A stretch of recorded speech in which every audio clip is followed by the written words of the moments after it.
City of Stevens Point Board of Park Commissioners meeting, recorded April 6, 2022.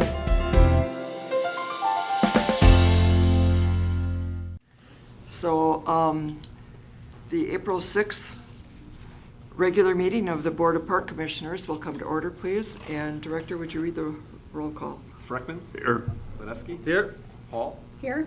Kirsch is excused. McDonald. Here. O'Connor. Here. Shabilsky. Here. Alder Short. Here. Alder Selinsky. He was here on the call before. He's here. He's Right. Short timer. Here, right? He was on the call. Yeah. Somewhere. We know you're there, Jeremy. Sorensen. Here. And Alder Zarazua. Here. We have a quorum. Thank you.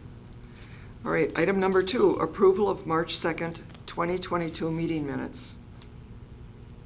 Is there a motion to approve? I'll move. Okay, I don't want to fight over it. all right. No, move. You can have the honor of being second. All right. Okay, thank you.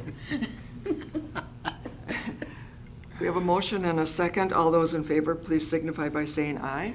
Aye. Opposed? Okay, thank you. Item number 3, approval of resolution authorizing staff to apply for a Wisconsin Department of Natural Resources grant for Emerson Park. So the grant resolution that's before you in the packet is a result of a continued partnership with the Friends of Emerson Park. So the Friends of Emerson Park Committee has been working on fundraising for a number of improvements that this committee has approved the concept plan for in Emerson Park. The DNR grant program is only eligible for the municipality. So this is specifically for the Land and Water Conservation Fund and the Knowles Nelson Stewardship Fund. So what the Friends of Emerson Park approached city staff with was seeing if we could apply for the full maximum for the project budget. The city would therefore be the applicant and would be the one that would be awarded if we're selected. And how the arrangement is set up is that the local match would be fundraised with what dollars the Friends of Emerson Park have on hand. So they're well on their way to the goal of the half that we're applying for, but to be eligible and to be able to submit the grant, this resolution is required for the city staff to be able to submit it. So the upside is, if it's awarded in totality, essentially the local match is just half of the project fund because the other half would be reimbursable, but the city would have to basically front that project expense and then it would be paid back, so it's a matching grant. The only risk here, which is pretty minimal, is if for some reason the match would come up slightly short, then we would have a decision to make at that time where the city would decide if they're going to proceed with the full project. So staff recommendation, walking hand in hand with the Friends of Emerson Park, is it's a great opportunity. We recommend approval of the resolution. Okay, great. Do we have any questions?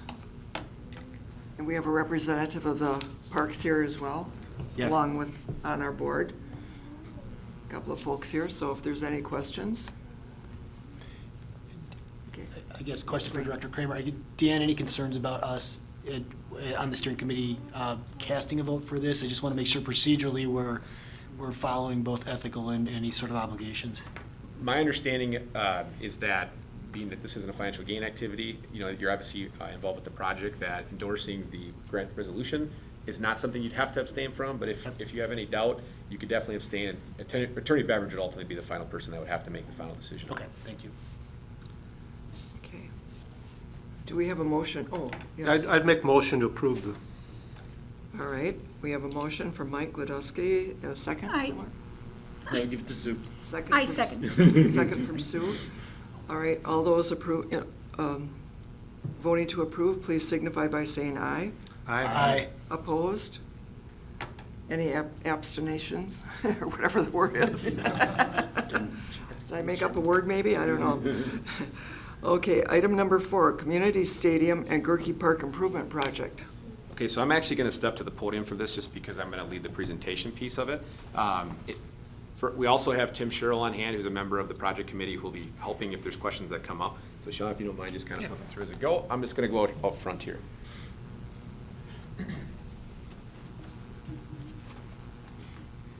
Okay, so in your packet, we included some renderings and some photos of what we've been working on for a larger project in Gerke Park.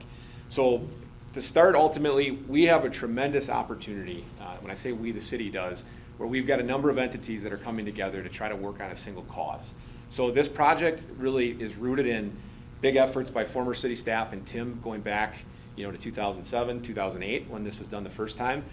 There was a lot learned then, there was a ton accomplished, and it really set the table for what we've kind of put together for today. So really, again, I can't stress enough, I think it's a tremendous opportunity, and I feel fortunate to be able to be a part of it and be here to present on that piece. With that, if you want to go to the next slide. So what has already been approved? Essentially, what we plan for, this body's been involved with, is replacement of the rug. When I say rug, it's the turf itself. We knew that was coming due based on the useful life of a turf field, so we budgeted in 21 to plan for it, and in 22 to actually construct it, and that's going to happen. So we have $411,000 in reserve funds, $100,000 in cell tower funds, and $200,000 in room tax funds. That covers the cost. We actually opened up the bids. We bid that process, and it's under the budget. It's going to happen. So I can guarantee you by August 1, there's going to be a new turf field down there, and that's really exciting. That'll be coming to this body next month for approval, and we're excited to show you the rendering of what that's going to look like. Yep, go ahead. $411,000 was actually back when I was working with Tom Schrader. We don't need the history of it, but what we agreed to at that point in time was that X amount of percent of all the fees paid by any of the users would go into a capital fund. So when we got to this point, we wouldn't be sitting here with no money. So we were forethought. So that fund, that set aside that we agreed to at that point in time, and I went to a meeting once a year with Corey Laddick. We went through it, but that fund, it totals $411,000 that we set up in 2008. So the next slide here shows you what the overall rendering has with most of the components. So one of the biggest things that anyone's going to call attention to is going to be some logo branding. So right now, when you come to our home field, the field that the city owns, you do not have the team logos. It does say Stevens Point, but it's not in team colors. And that was just a result of those things cost more money. It's just the long and the short of it. And at the time, they were not able to, project team and the institutions were not able to come to an agreement. We're excited to tell you that there's some really good information in this proposal later along that front. More importantly, this rendering, which doesn't jump out at you, this is not just a football field. This is a soccer field. This is a lacrosse field. So this is a multi-sport field in addition to our city residents who will be able to be on that. You can play Frisbee on this field. It's a multi-sport athlete field that you can be on and recreationally, but those are the big things that are going to jump out. And it's also, if anybody ever goes to 8-man football, the lines work for playing 8-man football on this as well, which also opens up right now in the state. Those state tournaments, those playoff games are not played anywhere near here. I think we have an opportunity to bid on. So that's just another piece that it opens up. Couple other items you'll note, we do not have logos placed on the field. That's because we're in the midst of it. We'll talk about that in a little bit. But we are planning this not only to be a public partnership, but a private one, which is a huge piece. This is really a community-wide gathering that's coming together on this. And we feel very confident that you're going to see logos around that, as well as where you see donor logo on the field. But right now, for the rendering purposes, that's where it sits. We're still in some of those conversations, and there'll be some really good news coming on that as we go. So if you want to go ahead to the next slide. Thanks, Sean. So I've kind of covered why we're here today in a nutshell, but I want to get a little bit more specific, or we do. The project team's commitment in 2008 included a couple components that we weren't able to accomplish. Essentially, there was entry archways to recognize some of the donors. We still want to do that. We're going to honor our word, and Tim has gone through that with the different conversations he's had to say this is something we wanted to do. We intend to do that now. We also had a request for an updated team room and a medical room. So right now, when if you're injured on that field or something comes up out there, where you would go is you'd only be able to go underneath the dirt floor grandstand. No running water. With no running water, no screening, no ice, none of the things that we need to really treat an athlete or somebody that would be injured during athletic competition. In addition, our locker rooms are hockey locker rooms. They're downstairs. So while they are multi-purpose, which is good, it's not a bad thing, they're not designed for football. So in terms of our home teams, which in our brand and what we want to attract athletes, give our student athletes the best we can, making a space that can be used for more than just locker rooms, we don't have it right now. We have downstairs basement locker rooms. So that was another thing that came to the forefront of, could that be accomplished? We have aging facilities, and that is not a bad thing. They were state-of-the-art at one time, but it also means that we're due. It's one of those things where if we're going to make our brand be a welcoming facility, if we're going to keep up with neighboring communities, we want to attract people that are going to have their employees want to live here when they work here. These are some of the things that we need to have incorporated. We felt if we have an opportunity here with Tim's partnership and the planning committee, we said, let's dream big and see what we can do.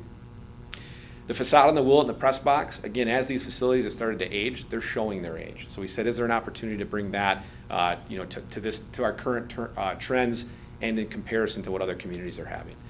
We've had requests from user groups to have branding inside the stadiums. You saw some big components of that, but it goes much larger. Logos on scoreboards, logos in the team room. What's the student athlete experience as well as the community experience when you step into some of these places? Those of you that have been around sports a long time, they have a completely different feel when you walk into something that's got branding on it versus something that's neutral. So we looked at those opportunities to say, how can we incorporate that? In order to have branding, though, and logos, there's a financial commitment necessary. So from the business side, we said, how do we make that work where it's not just given away, but we have partners in it that can help fund it? There was a desire for a long time to see if we could bring the UWSP women's program to the Willet. We proudly host the men right now, and we would like to have the women here as well, so that we can have both collegiate teams, and we can have the Final Four experience that we had a few years ago, hopefully in many different capacities for both men and women. And that was something that we thought, can we solve it now? And we felt we had the right people at the table to consider it. It's a new revenue source for us as well. They're paying in the facility they're in now, and we were trying to see if we could be competitive to try to lure them here and negotiate the terms. Request to remove fees. So back when the pledge agreements didn't go through, by virtue, it was still done. To Tim and the team's credit, it was fundraised through private partnerships, but the fees were, since you didn't help pay for this, you're gonna pay to use it. So it was an a la carte option where whatever you were using, there was fees, and that's what's helped create that reserve fund. But there's been a lot of complaints. I think Tim can speak on how many complaints came up about why is there fees for everything? I've Well, been listening to it for 14 years. yeah, that's why. So here again, we thought there was an opportunity to say, well, what's right then? What would you prefer to have? How do we do it? After that, we also said, we want to increase usage. We're in a scenario right now because of the a la carte. There is some of the youth, 7th and 8th grade, sometimes in middle school, that and like JV2, that don't go in the stadium to play a game because it's free for them to play it on the grass field over here. Our turf is the safest place for our kids to be, and the new one's going to have a shock pad on, which we'll talk about, which is even safer. The last thing we want to do is make this big investment and then tell kids, don't play where it's safe, play out here because it saves $300-400. It's not what we want to do. We believe that we do it right up front. We want our kids there, and we want our community to use it. We want that to be the place. That's why we're building it the safest we can. And then the desire for long-term agreements and guaranteed operational revenue for our long-term financial stability. So what that means basically is right now, there's nothing stopping one of these user groups from saying, we're not going to play here anymore. We do have the only football field right now, and that's great, and we want that. We want that partnership to continue. But the way we set this up, we wanted to have it where we know we've got revenue coming, we've got them committed, and we're partners. We're not every year saying, hey, when are you playing? Will you play? What are you going to use? We want to be able to say, this is what's happening, and we've got a long-term partnership. Who's been involved with this project? This list isn't even all-inclusive, but it started really with a small project team. It spilled out into multiple departments in terms of what can be built, what different elements are in it from utility standpoints to our inspectors, in Director Karnowski's office. We spilled out into general contractors, just getting ideas on cost estimates. We've got some consultants involved, private business people, school district officials. The list is endless. Really, this list was a good representation probably a week and a half ago. It's almost too many people at this point to list, but we've really tried to take a comprehensive look to say, stakeholders, what do you need? Construction people, how do we build it?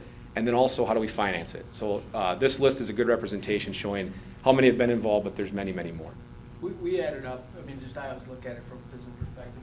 We've got well over 200 man hours invested in this, in putting what you're going to see together here.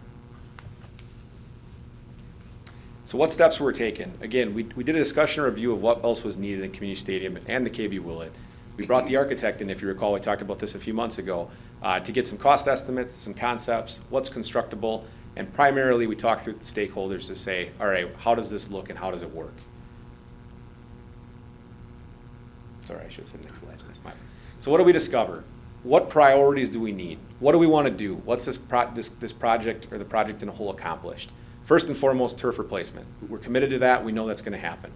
Number two, we really felt that the toilet upgrades needed to happen. If you've been in the restrooms in that stadium, they go back a long time. I was seeing this when I was in high school. And I'm 61.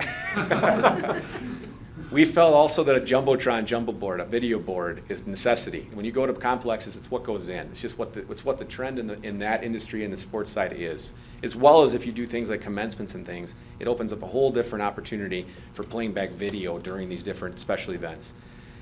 We wanted to have mascots, so branding again. We wanted student athletes to be able to run out of that team room and come through a branded tunnel That's what their mascots. That's incorporated in here with smoke. So that if you've ever been to like a pregame, like with the Pointers, for example, when they do the big light show and the smoke, we want to duplicate that outside. Arches, we mentioned, that was something to do the recognition and branding for the donors. That's incorporated in here.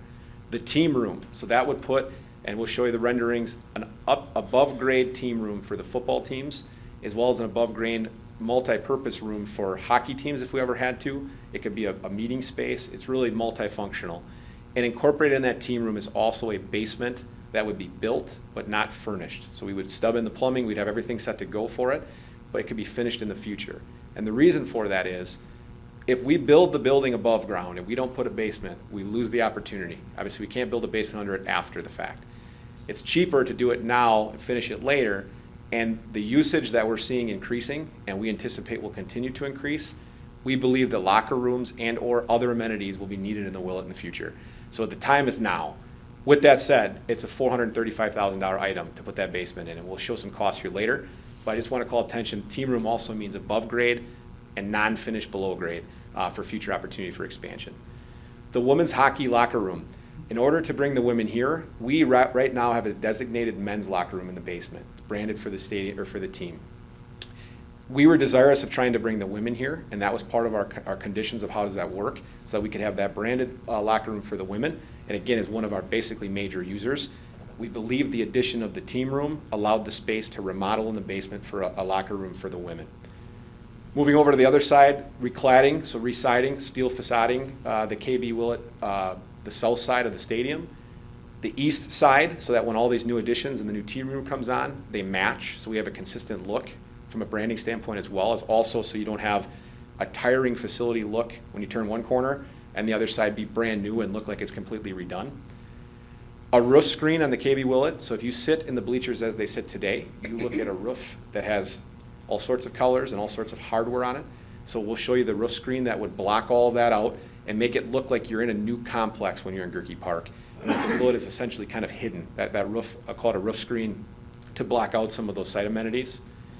Press box recladding. Again, if you look at the press box, the siding is due for replacement. And if you're going to do the Willett and you're going to wrap the new field, all these new improvements, by doing that, putting new windows in the press box, it'll make that up to date, number one, look new, and again, it'll replace something we're going to have to do otherwise in a few years. 1,000 chairs allows a huge area, up to 5,000 people, to be in an event in the stadium. So in talks with the university, if you want to touch on that, you want me to cover it? The chairs, they now make a chair that can get, it's got runners on it, wide runners, you cover the field, and you can put those chairs in, if we could probably buy another 1,000 if it comes to be. But the point is, there's nowhere in Stevens Point whatsoever where you can put 4,000 or 5,000 people. You just can't do it. So outdoor commencements, one of the things that the university was excited about is they've never been able to have an outdoor concert with the thing. I mean, but there's a lot of community uses that you could come out of that. And if you have those chairs available, we think that, and that would be, usable by anybody that's at the table contributing.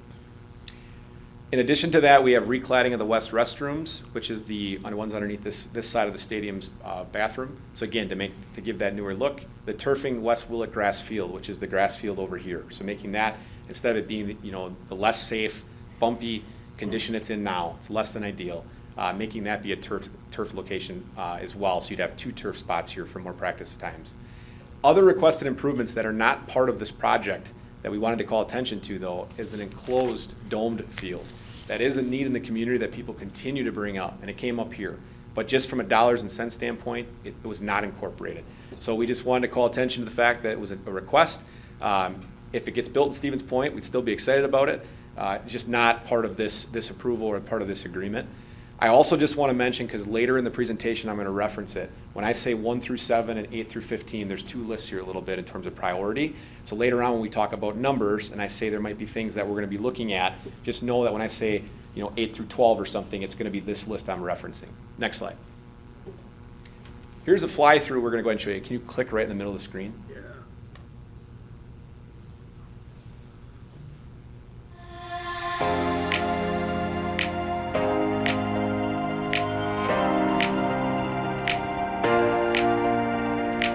That's a donor arch. That's an example. It's not the exact replica. We would design that bigger and better, but that's what the concept.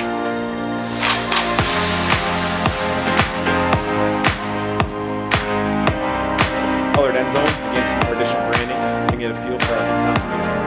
As well as the students colored on the other end. It's that mascot tunnelway we talked about, Spanish Panther.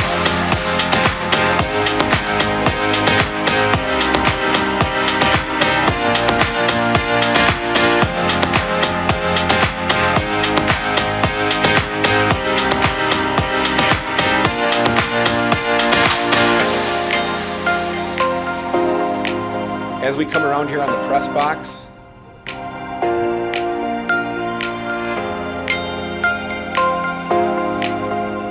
there you can see the lacrosse lines, I should call it first. That's the lacrosse goals and the soccer lines.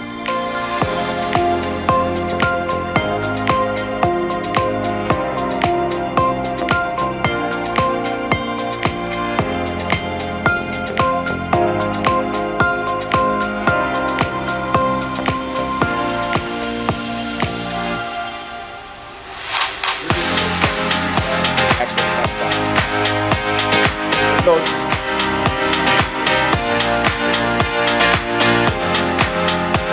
Looks it like brand new without having to reach.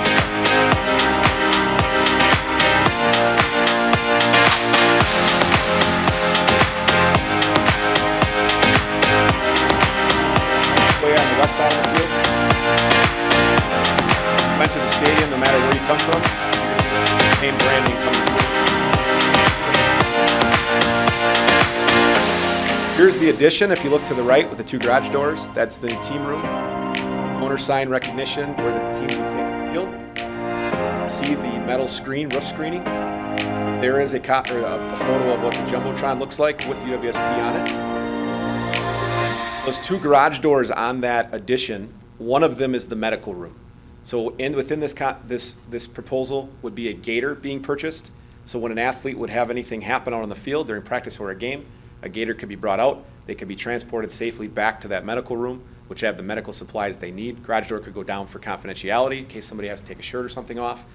And an ambulance would have the ability to come off the parking lot via hardscape to the door, open it up if you needed to, and you could transport the athlete out. There is a branding recognition above that area as well that we're anticipating and working through. So in addition to branding on that west side where it said the team room entrance, we envision a donor potentially or branding on the side of the medical room.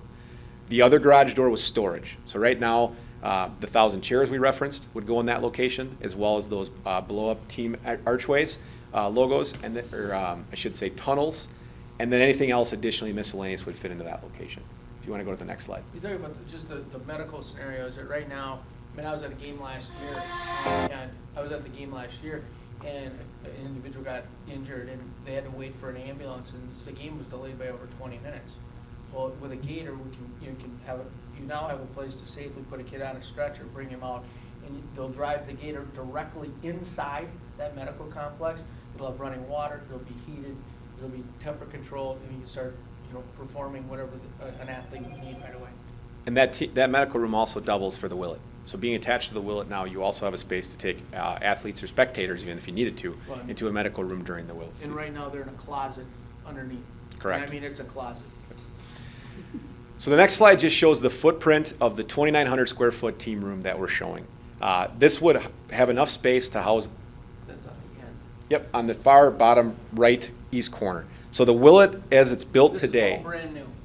Correct. That's all brand new construction. So that would have 110 players. That would hold enough room in one room to have a full collegiate team, as well as any high school sized team. And then you can see the floor plan. There's a coach's office addition to it. There's also the bathrooms, which includes 2 toilets and then the urinals. So it's all in one location for the team to be there, where they wouldn't have to leave the area when they're going through their games and practices. And the training medical room connects into that room for our home people. The other thing about this flexible team room is that when you're not doing games, the chairs can be moved out, and you've got a flexible space for another rental area, meeting room, conference room, team room, off-ice room, team to stage while they're waiting for the pointers to leave so that Learn to Skate can go behind it, things of that nature. It's a potential flexible space. Before we go to the next slide, you'll notice in the middle of this area, this is the existing upstairs footprint. So when you go to the next slide, we're going to show you the basement footprint. Again, so everything that you see there is existing except the Pointers locker room. So the Pointer women locker room is where you see basically the half oval. That is basically a remodeled locker room for the Pointer women that would be remodeling existing locker rooms that are there. And the reason that we have the space to do that is by constructing the new above-ground locker room, we now have a place to put football. The holdup before was that both football teams had to be in the basement. This basement footprint for the new addition is not finished, but you can see we framed it in to show you what it could look like if 2 more locker rooms were needed.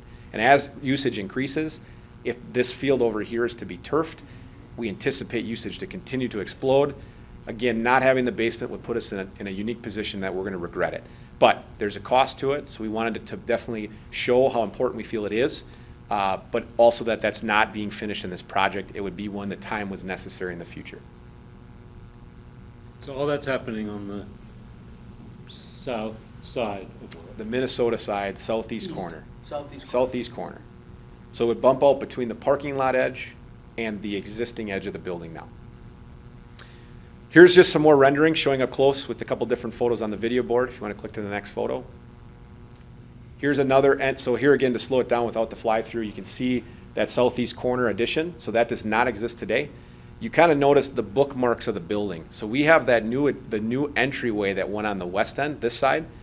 That's there today. It's blue right now, different colors proposed in this project. We'd make them match. But this addition really put 2 bookmarks on the facility. It shows like we designed it that way essentially from the beginning, even though we're catching up after the fact. Again, I mentioned the branding above the medical room, but this would be on this end of the building. Next slide. One other element that the city was planning for was a vestibule on the east side. So in 2023, because we get soft ice when the doorway is opened to the Willett, we had place held for a replacement or constructing a vestibule on the east side of the Willett currently. Since we're doing all these other projects, asking for approval to do these other projects, it makes sense, we believe it'll save money, and it makes sense to do it at the same time. So part of the ask, if it's approved this evening, when it goes to finance, will involve, instead of waiting, moving the vestibule into this construction package. That was 23, it was fine. 2023 is where it was placed. 23 to 22. One other element is, right now, if you've been on the east side, you'll notice that it looks like the existing building. If we do all of the new upgrades on the south side of the stadium, and you have that new bookend with the new team room addition, one more ask of the finance committee is going to be to reclad this whole side of the building. Obviously, you see the new signage above the door, you see the new siding that would go through. So that, again, as you'd approach from the Minnesota side, whether you're entering the stadium or the Willett, you feel and you see the brand newness to the building, as well as not having to reside this in 5 years or 10 years or some other time. That's $100,000 to the east side of the building. So it's another added cost that's not part of the football project because it doesn't allow us to play more football. But from a brand and a facility maintenance standpoint, we believe it's necessary, and we're asking to move doing that too, but it's not part of the fundraising, and I'll explain the numbers here in just a minute. So that's really the 2 additional components on the east side of the building. Is that fair? Next slide. Here again just shows the recladding, the residing of the press box, new windows. You see Donor Stadium up above in case there's the naming rights, which we'll touch on. Next slide. Here's what renderings look like of what the Pointer women's locker room could look like. Again, if you've ever been in the men's locker room, we can get you in there if you've not been. Very similar feel. Next slide. That's a coach's room, very similar to the men's locker room. That's a video board, a screen, so they can obviously show film, things of that nature.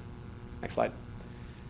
Here's a copy of what obviously the Pointer would be for a logo for the tunnel for them to take the field on and off. And then smoke, there's a smoke machine that attaches to the back, so on the front side of that, the athletes would enter and exit to smoke as well. Fully collapsible. So the team's part of the agreements, letters of understanding, they supply the staff to set this up. They take it down, we store it.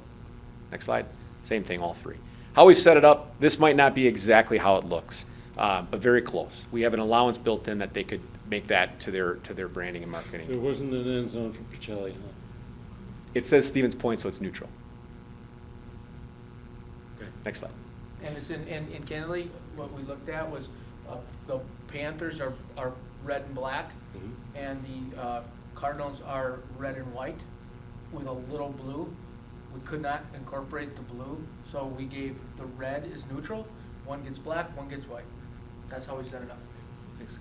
One other big element of this project is that there is some pretty major upgrades being talked about and will happen at UWSP. And those improvements that are going to be happening are additional turf fields for practicing for their athletics departments, as well as their intramurals and all of the other items that they play sports on, club sports, things of that nature. So back when we began this project, there was discussion and there was some with city staff, and one of the orders or directives we were given as a project team was, can we get reciprocity to be able to use that complex if they're using ours? And what we have letters of understanding today, after meeting with the institutions, is that we have 15-year commitments from the letters of understanding for this partnership, and we'll get into the finance side of it. But within the letters of understanding, there is reciprocity, so that after UW athletics, after their intramurals, after their activities, when those fields are idle, they can be reserved and used free of charge with the lights by all of our city organizational groups, so our youth groups, anybody that's tied within the city department, and Pacelli, and SPASH, community-wide. It's really a home run in terms of having our complexes being used by everybody. It's coming next. And we'll show you what it looks like here in just a second. This project for the university, and I'm also on that committee, different capacity, but this is being built, and what you're gonna see is gonna be built in 2023. And I'll be honest with you, I thought the hardest product of this entire thing was gonna be what you're gonna see. I was in 3 meetings and we did not get a no vote. And I think it's, maybe I'm wrong, but I've lived in this community a long time, and I have never seen an agreement like this between the city of Stevens Point, the Pacelli Catholic Schools, and the university. And we have fought each other for a long time. This maybe, and I really mean this, I think this can be the thing that starts off and say, can we have reciprocity in theater and dance? Can we have reciprocity in weight rooms, in strength training? You gotta start somewhere. This is approved. I think of everything we're gonna see right now, all of our kids, K through 12, are gonna have access, and our coaches, our organizations, when this isn't being used by the university, will be allowed to be used by the entire city of Stevens Point. And I think this is just like, cool. This is being done in 2023.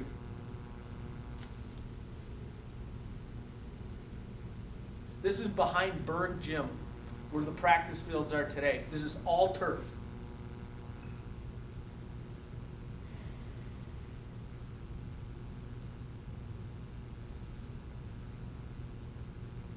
We don't have the cool background music on this one, I apologize. You can sing, Dan. Yeah.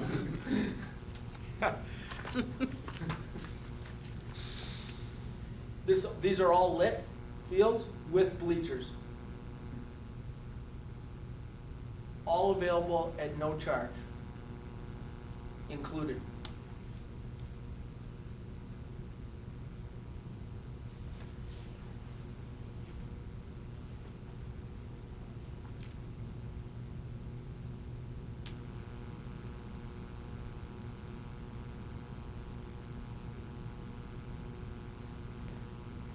Once again, all lined for multi-sports, lacrosse, soccer, football, at the high school and collegiate level. That's the trend, more and more, yes?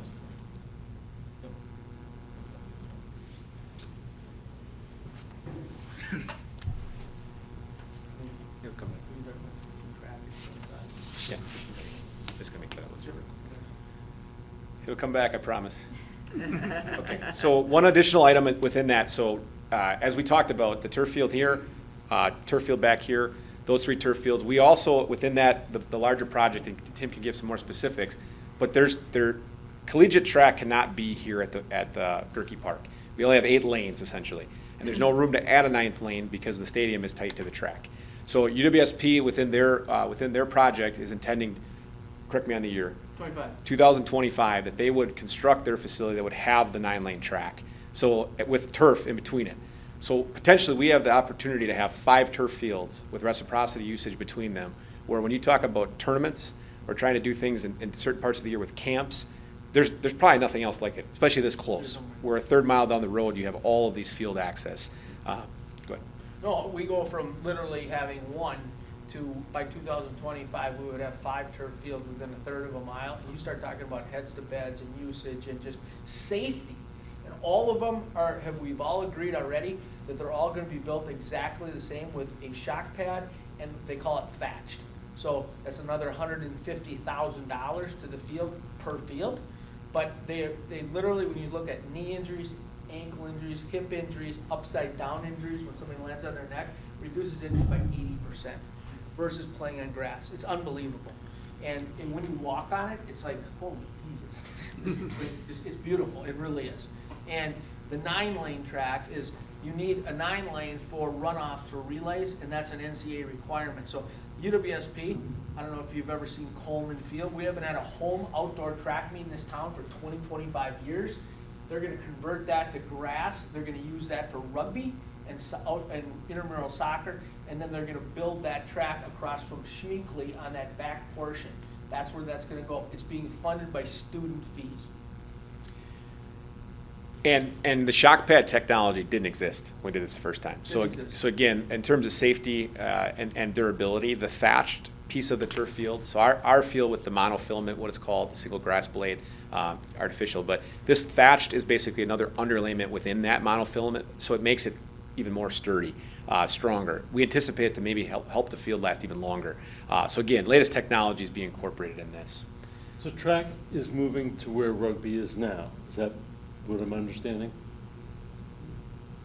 Well, I don't know, I'll be honest with you, I don't really know where rugby's played today at UWSP. Across from the apartments. Okay, so yes, rugby is gonna be moved, and or there, or because now they're gonna have turf, their soccer field, their existing soccer field, and I don't know the specifics on that, but those two fields will maintain grass because rugby has to be played on grass. They don't play rugby. Yeah, sure. If you play rugby in the middle of a turf field, you screw up the middle of the field because of the scrum. They're digging in. Exactly. So you have to have turf fields for rugby. That's one sport, along with, they do want some grass fields for intramurals. So it would be the two turf and then the track with a turf field in the center of the track. So that'd be the third turf one. So on the operational budget, right? So let's talk about dollars and cents here. I mentioned we'd only have annual agreements, a la carte, what they use. What we've worked out with the educational institutions here in town is that 15-year operational and capital commitments, letters of understanding. So instead of it being annual, we've got it built in that $134,000 of annual guaranteed operational revenue beginning year one. 2.5% increases annually as for cost, I shouldn't say cost, for inflationary increases. And they're split between the KB Willett and the Gerke Park, been reviewed by our city treasurer to make sure that we're making our current budgeted expenses and revenues whole for what we're doing today. So the usage we've been experiencing, we're not shortchanging our operational budget to pay for the capital. That's the short summation of it. Potential new revenue source in parking. So there's been talk about a lot of whether some of the premier parking could be charged for. That's a potential here, and if that happened, some of that money could go towards future park improvements, making that fund for the future again. Again, the closest parking, some of the things that people compete for, show up 5 hours ahead of time to try to get it. Some of those things can be done similar to what other venues have done in other locations. That's potential. Next slide. So the capital funding plan, what's this cost? $5.6 million. How does it break out? How do we fund it? The 2008 Project Reserve Fund, $411,000 money on hand. The City of Stevens Point, the Finance Committee, pending the direction from the Park Commission tonight, would be reviewing a $420,000 consideration for additional funding on the project. Again, if you look at the overall percentage, fairly small in the grand scheme of the project, but still obviously significant dollars that have to be considered. So that's pending. Room tax is pledged $200,000. The Gerke Cell Tower will put $100,000 into the fund. I mentioned the operational pledges and the capital pledges over the life of the agreement. UWSP at $450,000. SPASH, Stevens Point Area Public Schools, $337,500. Pacelli, $225,000. Operational debt payments, based off of some of the operational pledges, right now, the shortest explanation of that is right now, if there's a second game, any non-traditional sport, that money was deposited in the reserve fund. Basically, back then, anything that couldn't be played on a grass field, so new amenities, was put in a separate fund, and that's how we had some of that money. It was about 20%. We figured out within this concept plan that we have 20% going for the capital side of the operational. In addition, basically what we set up for our operational pledge. So that's how that's explained. The youth football pledge, so our youth football program, $45,000. They were a partner back when this happened last time as well. They were thrilled. They were happy as heck to see us come see them. Youth lacrosse at $45,000, new partner because of the lacrosse lines. Those are pledged. They're ready to go. The Mendyke Family Scoreboard Pledge, $100,000. Another one that's pledged. Tim, I don't want to take the thunder, but Team Cheryl Family Pledge. My brothers and I are pledging $350,000 towards this project. So total raised and pledged, if the 420 comes through, is a little over $2.9 million currently. That leaves donors and sponsorships to seek. The logos around the field, the branding of the team rooms, all of those amenities. A little over 2.6, just about 2.7 is the target. I mentioned the numbering before, right? If less is raised, if this is all approved, if less is raised than 2.6, 8 through 15, the right side of that column comes out. Those are the first things that would not be done here up front. Again, depending upon where the number ends, maybe 8 and 9 get made through, right? That's how that list is set up. And one other tough decision that would come if we didn't get the full 2.6 is the basement. So the basement does not allow us, or does not prohibit us from having the Pointer Women and having all the other great things happen. With that said, before it just got taken out, that would be a discussion for the city, obviously us, to make a decision on, do we still want to incorporate that? Right now, it's part of the fundraising, that the city's not being asked to pay for that. It's part of the fundraising. But if we came up short of the 2.673, or just about under 2.7, that would be a consideration point. I guess, Dan, I'm kind of curious in looking at opportunities for new revenues beyond what we're looking at right now. We've got lacrosse, that's a growing sport. There's an opportunity to bring tournaments in if we get all these fields.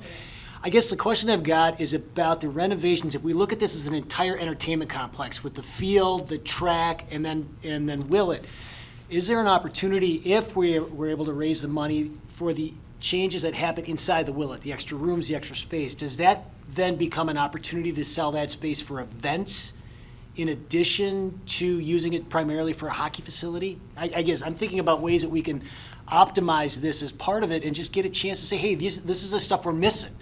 With these changes, here's the things we can go after now, whether it's, upper Midwest regional kind of stuff or whatever the case may be. So if we don't raise that fund, does that hurt the ability to make the Willett more than just a hockey arena? So the short answer is dry floor events is what you're talking about, probably Right. primarily. Correct. Once we did the floor renovation in 2019, we became able that the floor can now have dry events on it. So we don't have gravel and things there. So roller derby's already committed to Right. coming and doing that. The way the building was constructed, getting down into the bowl, so where the ice is different than how modern day new ice arenas are built that are at grade. So the long story short is, you're talking about an elevator, right, or elevators probably, to be able to get people up and down or down to that main area. And based on our evaluation and review of the building, as well as what level of improvements triggers making the entire building 100% ADA accessible, which we're underneath the threshold of now, we found it to be cost prohibitive. Okay. We looked at it. Yeah. We would, long-term, I still believe our vision here is that as usage increases, that someday that could be a future project. That'd be great. But today, to stand before the funding plan that we have, it's not incorporated. Okay, thank you. So essentially what you see on the bottom is that there is items that could come out. And what you'll see right now is items 1 through 7. If what we're showing right now, pending finance is the only pending, 1 through 7 is done. So that's All how, the other stuff is already committed. so that would be funded at this point. Next slide. So, with approvals, essentially, we also built in, well, what happens in 15 years? This last time, we had additional funds, right? We've planned for it. So there'll be dollars remaining in the same format as what we used in '08, except it's built into the way we did the operational and capital using a similar percentage. It's not additional revenue as it comes, it's built in this full parameter. So there will be money remaining off of these pledge amounts that would be going for the future project in whatever years it takes to get to there at the end of the useful life. The letters of understanding and agreements, where we're at with them is that the letters of understanding have been reviewed. They've not gone through legal. Obviously, that's why we're here as well, making sure that we've got the approvals we need. There'd be some Ts that we have to cross on the legal side, but they've been reviewed. We've had these conversations already. These dollar amounts have all been shared and agreed to. There's some pretty major quality of life improvements that come here if we're able to pull this off. Community events, we've mentioned concerts. We were asked if we could hold commencements during COVID. We couldn't, based on the way we don't have the things set up right now. So that has the opportunity there. Additional athletic contests, camps, on the sports sides are endless. There's still arguably, I think, one of the most used outside exercise areas for the general public is Gerke Park. Right now, for example, when it's sloppy everywhere, there's people there every day that are on that track and on that field. And that goes all year long. When we locked that during COVID in the first week, I can't tell you how many times my phone rang. I think you might have called me. Oh, great, say that. Yeah. Better access to clean restrooms as well. I mean, the restrooms are important. They're huge here. They get used in so many different ways. More athletic and community events lead to more hotel stays. Heads and beds are huge. Increased tourism dollars for area businesses. Hopefully it's going to help our gas stations, our restaurants, our shopping areas. Increased camps and clinics, which all those people, if they come here for those, are going to stay here too, and they just spill into all the other areas.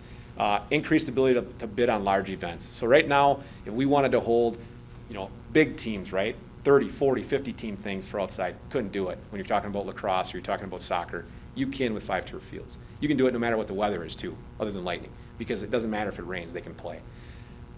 Even bigger than all of it, it's safer for our kids and our community. Again, getting back to concussions, ankles, knees injuries, not having kids playing on accessory fields because they don't want to pay $200, we get rid of that. We solve that problem. We put them on the best field we have, best fields we have, and it's better for everybody. Next slide. One important item to note that I have to be transparent about up front, in addition to on the KB Willett Arena. As you recall, we rejected a bid to replace the roof earlier this year because it was over budget. We still are taking some water on in heavy rain events on that roof. Since we rejected that bid, we evaluated again with help from our engineering department with a roofing specialist. There's going to be a bigger repair needed there. I don't have the specifics as of today exactly what that is, but the simple recoating that has been done a few times previous to me is not going to be adequate anymore. So in addition to what's being considered here, just full disclosure, down the road, we believe we're going to need more than $75,000 to do that roof. And that is a city planned expense right now at $75,000. So that would be something that I will be back before this body, as well as finance at that time, with a full description and the bid numbers. But I want to make sure that everyone's aware that in addition to what we're talking about, that I don't come back in 2 months and say, oh, by the way, there's some more. Full disclosure, there is something on the roof we have to fix. We can't continue to take that water on. But I wanted to make sure I called attention to that tonight. That has nothing to do with the football. That's it, bro. So last slide. And obviously this presentation went a little longer than I thought, but last slide is today from the Board of Park Commissioners. We're asking for approval of the Gerke Park project and their components as presented. So these additional amenities other than the rug that we've planned for so far. And recommendation to the Finance Committee to allocate the $420,000. And obviously Finance is the ones that deal with the money side of it. But those are the two things that we're asking for the Park Commissioners. And it's reviewed and approved by Corey. Yes, and the financing side of it so far internally with city staff has been reviewed. We've talked through this. Obviously, finance has got to make that things balanced when they would have their meeting. Pending Park Commission's decision here this evening, if it's approved, if that's the direction it goes, that would Finance Committee will be considering bonding the project like what was done in 2008 over 10 years, the $420,000 in additional funding, and they'll be also told and acknowledge that so they can acknowledge that they understand we've got a roof issue we still have to solve. With that, I think we've covered everything. We can answer any questions that you have at this point. One of my concerns is what does this do to the parks budget for things that are not related to the athletics, for just ordinary park maintenance and improvement and things of that nature, particularly since it seems so much of what we are talking about getting into is rigid. So when you have a problem, when there's an unexpected shortfall or some other expense, does that additional expense that we have to raise, does that come out of regular park operations? So make sure I understand, you're saying if we take, is there additional expenses to operate the facility? Is that the basis of your question, or? Well, first of all, normally when we budget, we allow a certain flexibility. If something is going to be over or under, and that seems like a lot of what we're doing here amounts to a commitment. We're definitely going to spend this amount of money. So when we have a shortfall elsewhere, does that come out of our regular park budget are we going to lose there? So on this project, if there'd be a shortfall on the, like the capital side of it, there'd be Yeah. elements removed, so there wouldn't be a shortage on what we construct. If the question is, say, the operational budget is reduced in some other capacity, or there's more dollars needed to operate the facility, the way we set the funding model is, right now, we collect the revenue, and that pays for the overtime that we have that goes into the usage of the facility, as well as with the light bills and things of that nature. We negotiated the operational pledge to cover those things. We didn't reduce them, if that makes sense. So the short answer is, you're right, they're all a puzzle, right? It all fits together. So if there was a cut of the departmental budget, these facilities would continue to be used, yes. The facility usage would not be reduced. I hope that answers the question. I think if that's what if you're asking about, if we had a reduction, if that can't be impacted, can it impact other areas? And if I'm missing something, rephrase it, I guess. No, let me just say that there's unforeseens in here, and I'm just concerned that the regular park operations will be affected to a greater extent given the lack of flexibility in some of these items. Are you asking about the contingency that's typically added to the cost estimates? Yeah. Which, if you're talking, the more you're doing, that 10-ish% usually, right? That adds up to that much more? I think that might be what you're Well, and the getting at? construction estimates include contingencies. And in addition, the reason it's prioritized with 1 through 15 is, if we can't fund 1 through 8 or 1 through 10, 9 and 10 get taken out. So it's not, for example, if we're doing the bathroom in Iverson, and this project to do 1 through 10 is too much money, it doesn't mean bathroom in Iverson doesn't get done. It means that 9 and 10 come out, and the money raised just does 1 through 8. So it wouldn't impact like another capital project in any way. This is based solely on the funding model that was presented, and whatever can't be afforded gets not built. And the estimate has enough give built into it. Yeah, well, That contingency's not on top. Right? correct. So the estimates that, the consultants, $250,000. yeah, that we worked with, we incorporated the contingency. And again, with the second backup to be, if we can't do 10 and 11, that they would come out. And the other issue, is from the operations side, today, where you're sitting, is that tomorrow, any of these users can walk away and do nothing. What the difference in here is, they're locked to pay you for 15 years. Yeah. So where the Pointer men could leave and go to Ice Hawks today, and all of a sudden now you're down 35 or 40,000, that can't happen for 15 years under this Yeah. agreement. It's Well- guaranteed money. Well, I just don't want to be in a situation where we say we can't maintain our parks because we have a certain amount of money now committed and we've lost that flexibility. There's nothing that's being spent here at all that's gonna be spent unless we can raise it beyond what you already saw is Yeah, committed. correct. And if we can't raise it, we don't build it. Yep. So there'll be zero money changing buckets from a different project. This Correct. stands on its own. Yep.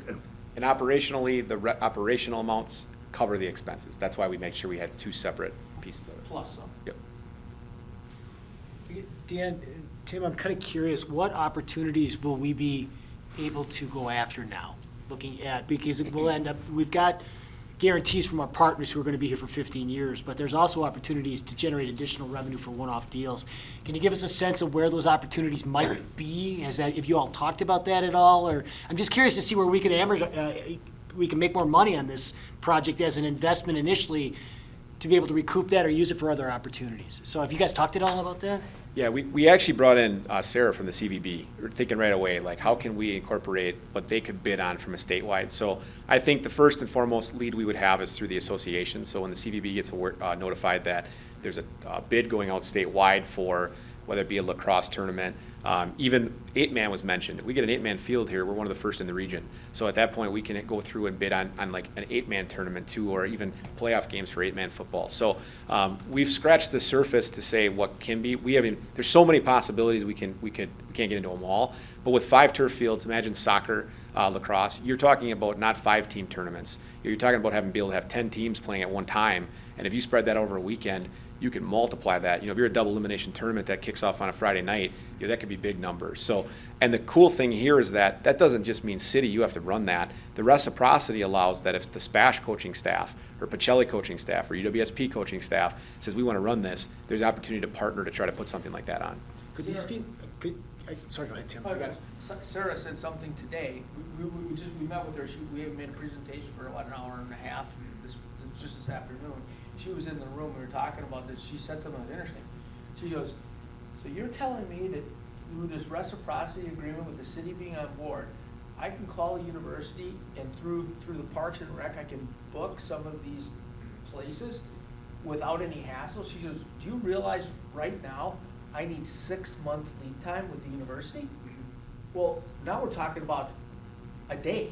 Right. We went from 6 months to it. I didn't even understand that until she said that today. I was like, holy Jesus. So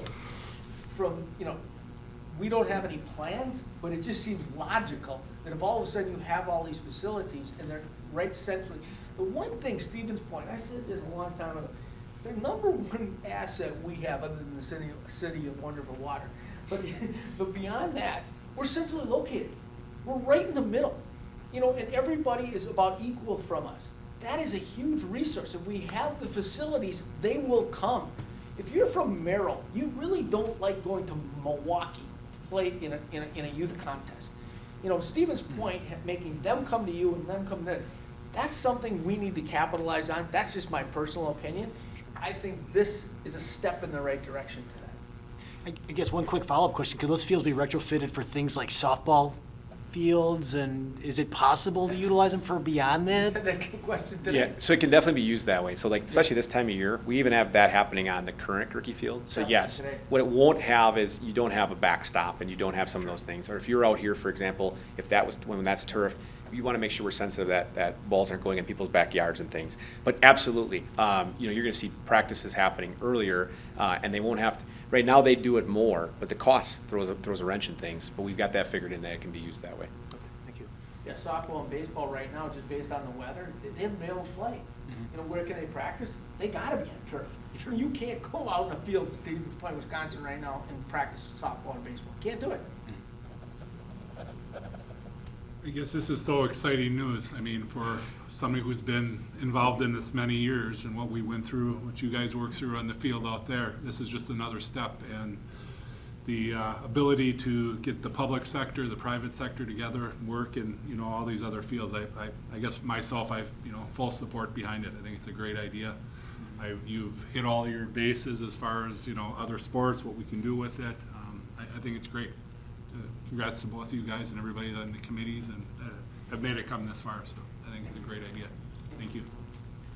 Tremendous amount of work has gone into it already, so thank you very much, really.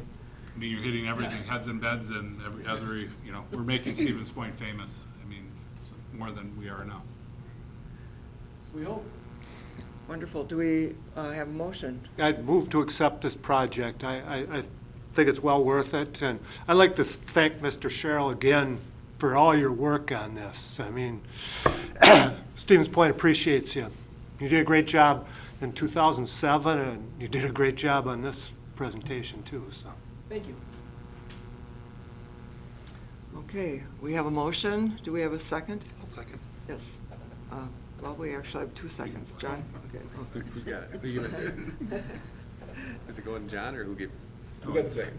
Schultz? Okay, Shabilsky. Got it. Simultaneous.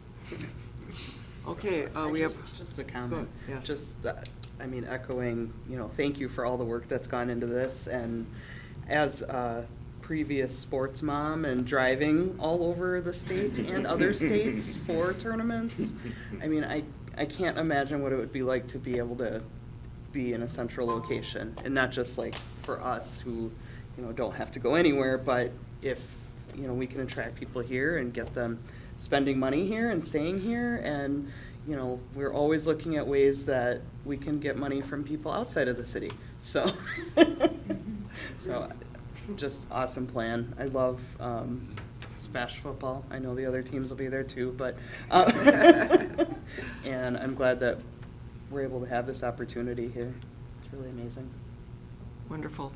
Okay, we've got a motion and a second. All those in favor, please signify by saying aye. Aye. Any opposed? All right, the motion carries. Thank you very much. Thanks so much. Thanks. One other thing I want to say is that as of, we opened the bids on the field the other day. They came in a little bit under budget, so which is awesome. That's good. So we will have a field by August 1st, because that piece was, we already had enough money in it. All the bathrooms, when do you start?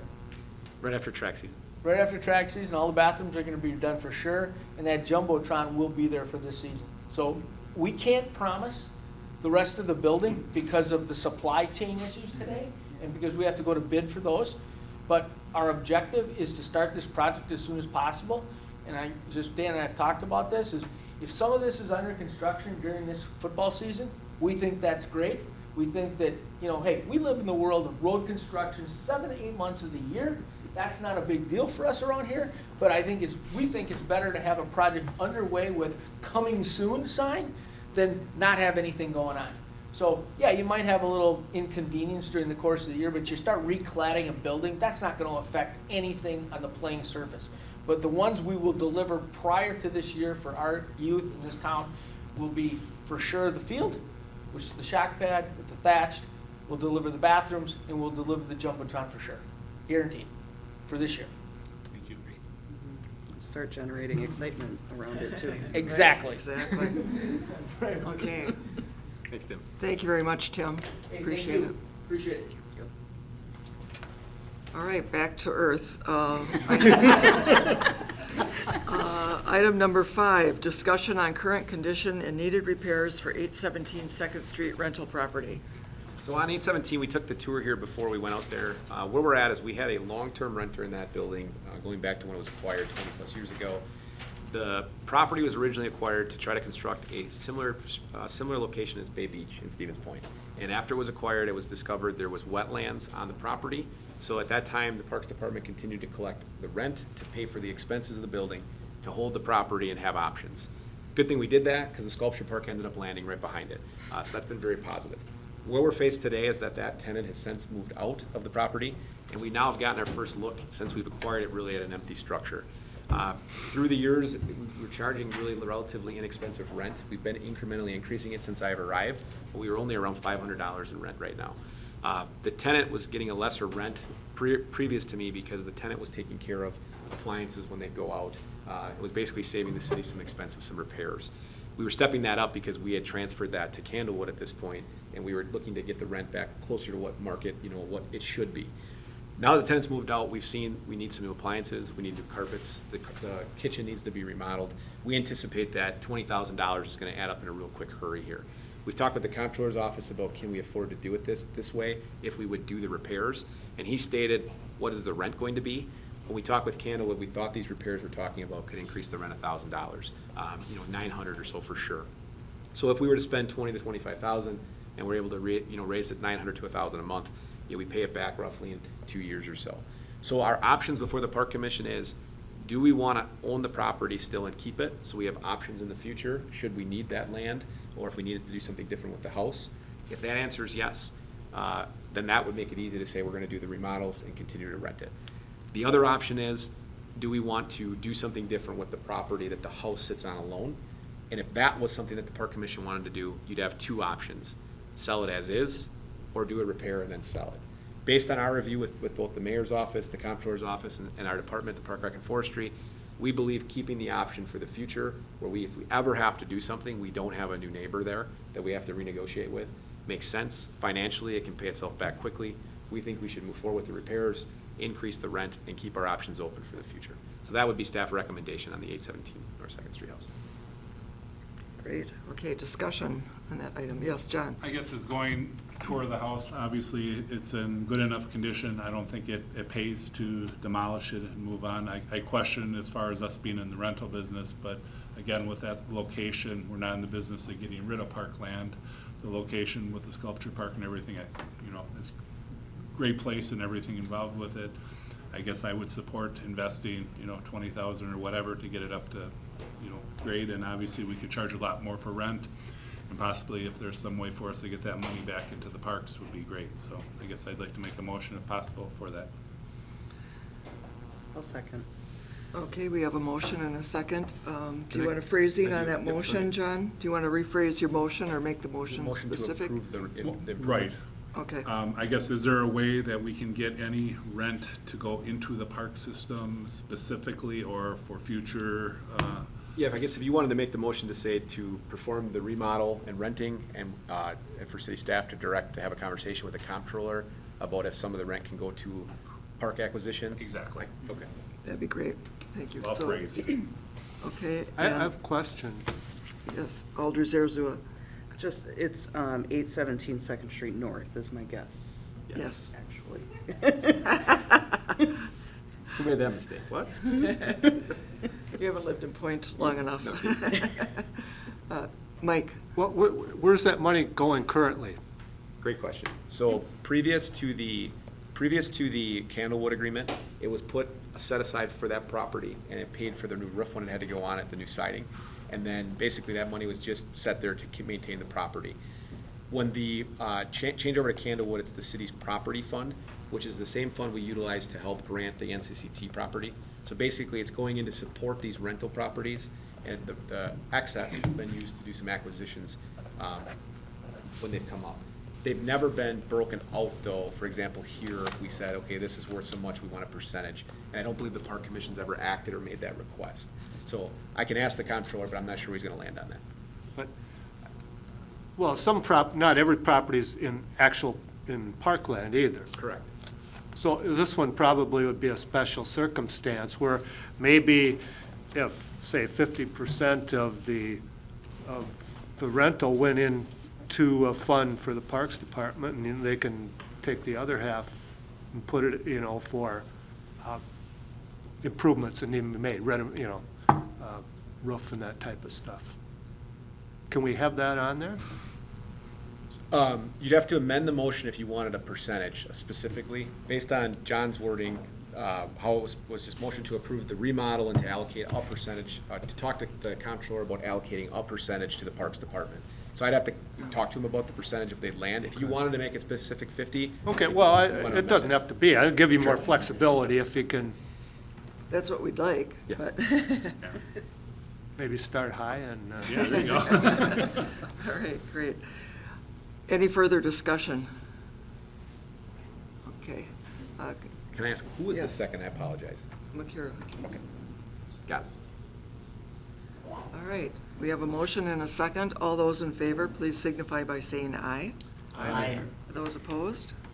All right, the motion carried, great. Good use for that property. I'd hate to see, we work hard to acquire parkland. I'd hate to see that get sold off.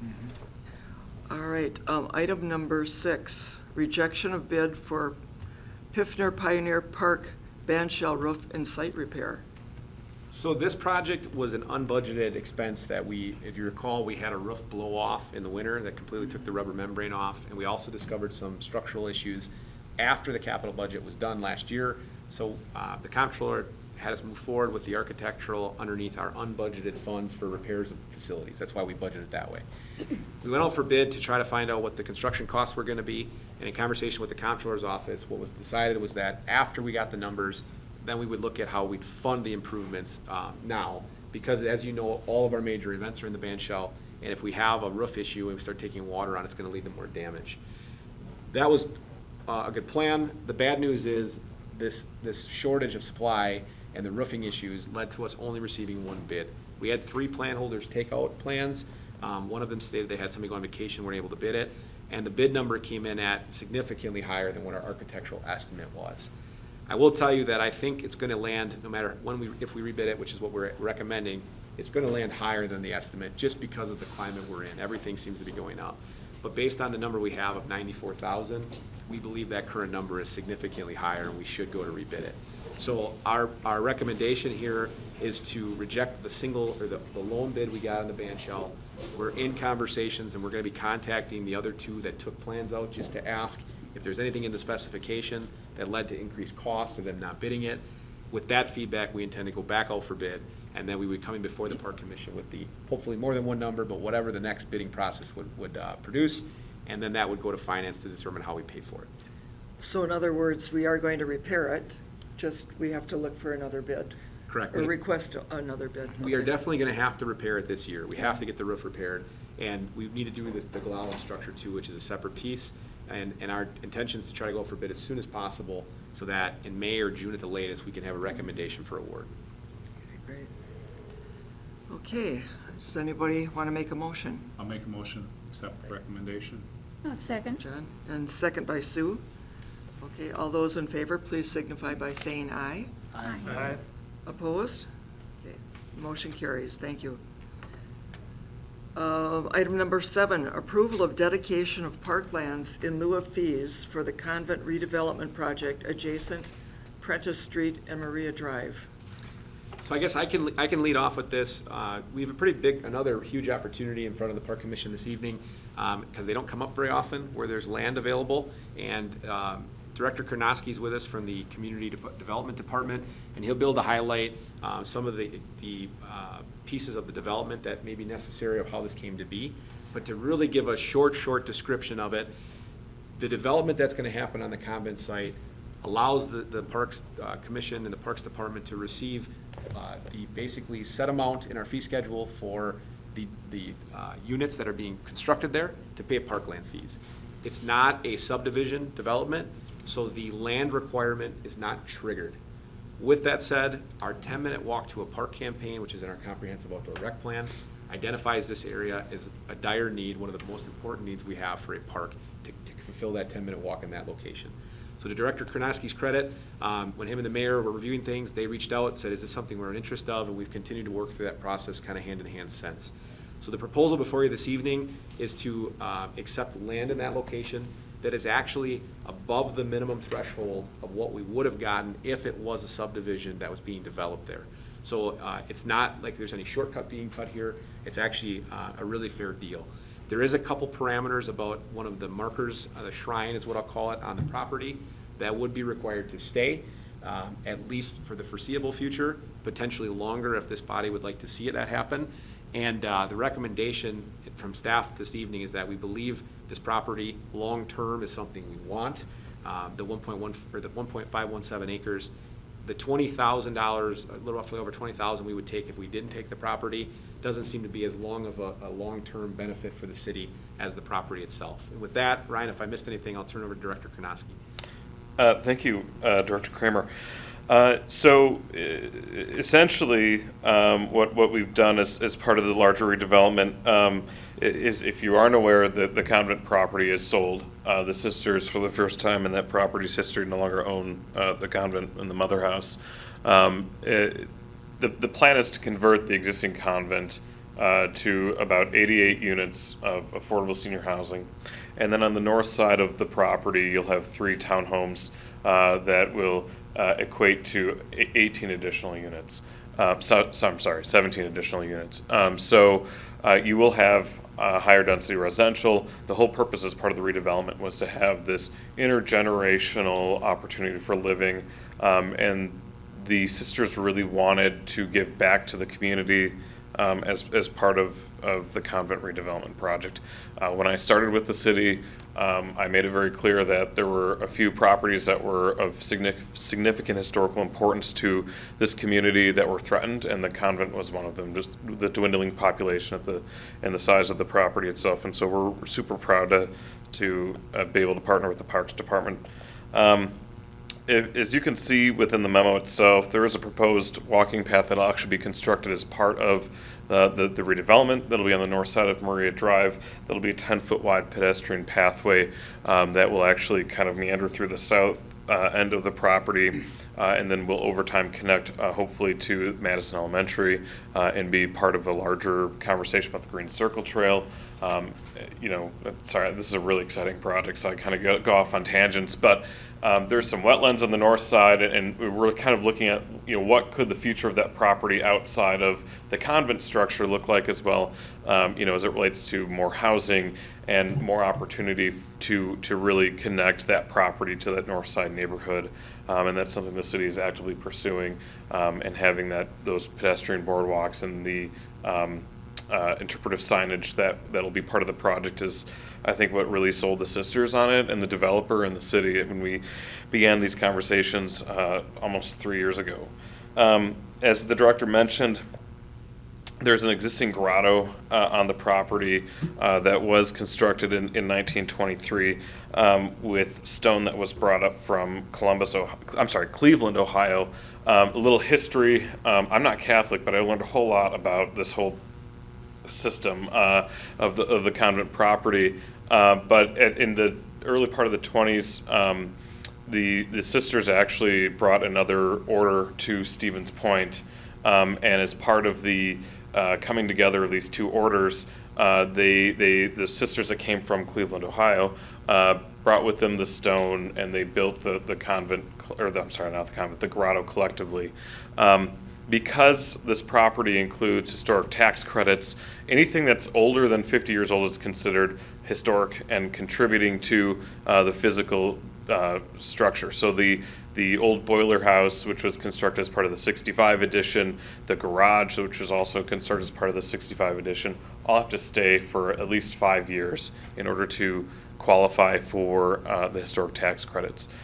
So the original thought for city staff was to meet the minimum threshold to keep the grotto, and then at the time that the property would be transferred to the city, transfer some funds into an escrow account, and that once we were able to demolish the grotto, we would do so.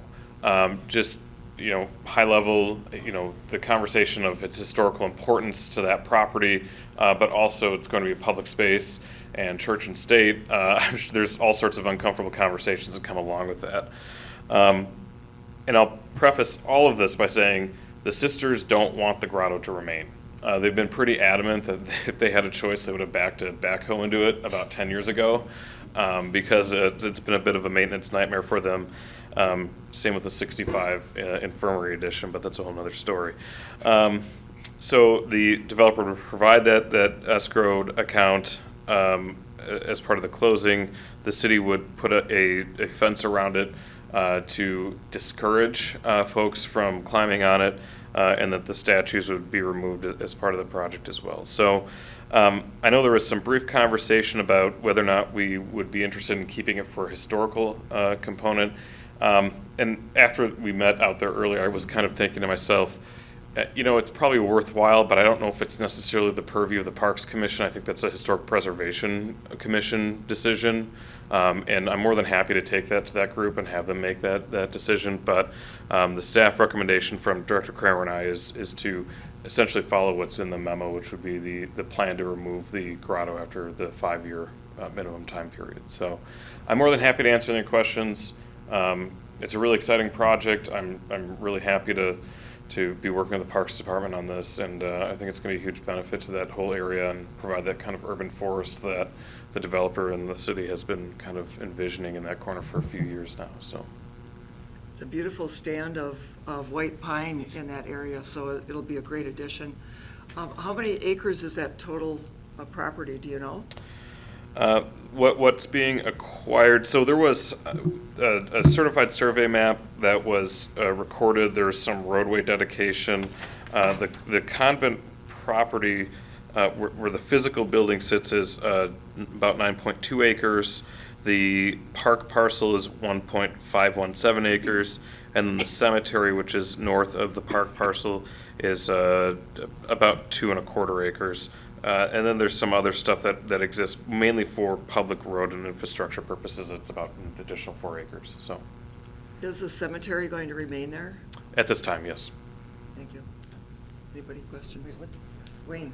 I guess I'm curious, will there be any, help me understand, like trail improvements, or are there natural paths through there right now that will just leave? And, because again, Director, you talked about the possibility of some sort of integration with the green circle. So I guess what is the trail plan? Because I would assume it's going to be natural, but what about people accessing it, and how are we going to help them go where we want them to?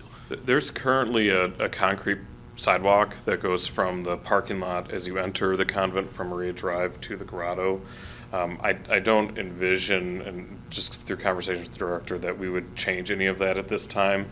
I think there's probably a larger comprehensive park planning effort for that specific parcel that'll occur separate of this conversation. Okay, thank you. Any other questions? Bob? Yeah, I think regarding the grotto, it's significantly interesting historically and otherwise that if there is a decision to be made about removing it, there should be an opportunity to have a thorough discussion. This should not just follow automatically at some point. Yes, Makira? Just quickly, when you said the cemetery staying at this time, where would it go? I specifically chose those words for a reason. No, the short-term plan is that the sisters are to continue to maintain the cemetery. You know, long-term, what the sisters choose to do with the other sisters that are deceased is totally up to them, but we're not going to stand in the way of whatever they decide to do. That's an uncomfortable conversation that I don't want to talk about it, if I'm honest. It's none of my business. I'll make a motion to accept it, but I guess I'd like to add the issue. I think we should look into the grotto. I don't know if that would be considered a religious issue. I remove the statuary or whatever, but I guess I would like the community, I believe we have 5 years, 7 years down the road, but I guess before agreeing to just destroy it at that, I would like some either private entities or public. I mean, obviously the historical impact of a Polish community and religious, I would like somebody else to at least make that decision, and not us as a board or a city. I guess I'd like them to have their feedback. So to put that in motion format, John, are you saying motion to accept the property and to look into saving the grotto? Correct. Or future. Evaluate. To evaluate. Saving the grotto. I don't want to just agree that at that point of time that we agree to destroy it, we're destroying it. I'd like either historical committee or whatever would to look into this more so than we would as a park commission, I guess. So is that acceptable then? Evaluate? Okay. Yes. Yeah, good. So we have a motion, don't need it. A second. And- Okay, and Bob is seconding it. Just to make sure I have the correct wording, because that was a little lengthy. The motion is to accept the property, the park property as presented, and to evaluate if saving the grotto can be considered. Correct. So yeah, accept the land, all your plans, but as far as the issue with so many years down the line to destroy it, I guess without accepting that wordage, I would like some other committee within the city organization look to see if they can do anything to save it. Great. And I would take that Yes, further Jen. and say not just within city government, but really asking the community. I mean, this whole project is, some people are very emotionally attached to this property, and making sure that, you know, we're thoughtful about the process as we make those kinds of decisions. Well, the nuns that lived there were the teachers at Pacelli, or at Maria High School, I should say, for many years, and so there probably is an emotional attachment by many people in the community to what is left of it, so. Good. Okay, we have a motion and a second. All those in favor, please signify by saying aye. Aye. Opposed? The motion carries. Thank you, and thank you for the potential park. That's great. Item number 8, Director's Report. Couple items, we're in the midst of a park technician hiring process, so we had a position that someone had left, we had a hiring process where someone basically transferred within our department, and now we're down to a couple finalists on the park technicians. We hope to bring somebody on board, pending another round of interviews here at the end of this week, basically as soon as we're able to make an offer after next week. So that's scheduled. I am happy to report that the Easter egg hunt that was on a hiatus is back at the Mid-State parking lot. It is April 16th, 10:30, 10:40, and 10:50 a.m. That is a long-standing partnership between the City Parks Department. I think the Optimists were involved at one time, now Muzzy Broadcasting's involved. So my department, me personally, will actually be down there. We'll be doing some setup on Friday leading in. Saturday morning, it takes a bunch of time getting it set, and it's done in 20 minutes. But that's happening on that date. So I think the community got some pretty happy feedback when that got published that was coming back. In addition to that, during COVID though, we did the Easter scavenger hunt, and it was a huge success. And to Ann Hyla and Angie Lamar's credit on the team, they are running that again this year. And just since the first, we've had a couple hundred people participate. So it's just unbelievable with the weekends, how many people go and take advantage of that. So the cool thing about that is it lasts, almost a whole month here. So people can go at their own leisure. I can't tell you the clue of where it starts, because that's part of it. So go to our Facebook page and our website, take a look, but that'll get you to the starting location. It is different than last year, I'll tell you that. So the cool thing is, looking down the line, we see that scavenger hunt being able to work its way through the city, different parks, each year. So really cool, low-cost item. Skyward graciously donated $1,000 again to pay for prizes. So each week as people enter, we pull a few random names. Kids and families get to pick some prizes. It's really it's a great job, and our parks crew's involved because they help set the clues. So really community effort, or I should say departmental effort, that I actually have almost nothing to do with. So all credit goes to everybody else in the department for that. On the KB Willett roof replacement update, I did share that as part of the presentation. Just know that we're in the midst of it. There will be something coming in the next couple months on that once we know what we're dealing with. So very busy time of the year.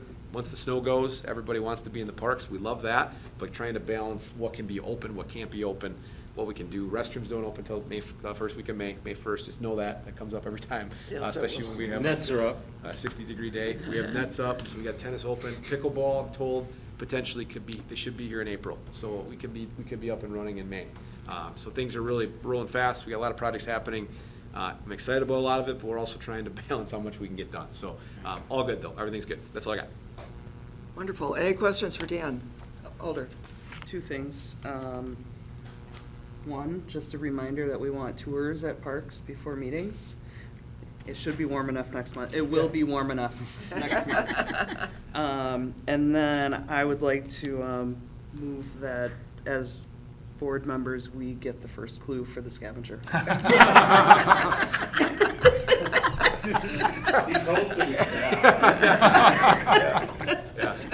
I guess what kind of bribery? We'll wait Do till I the get mics Easter are candy? off. Do I get Easter candy for that? That's awesome. All right, great. No second? Come on.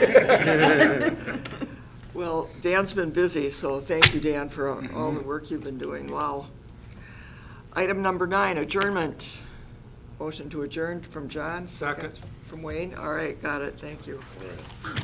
See you in May.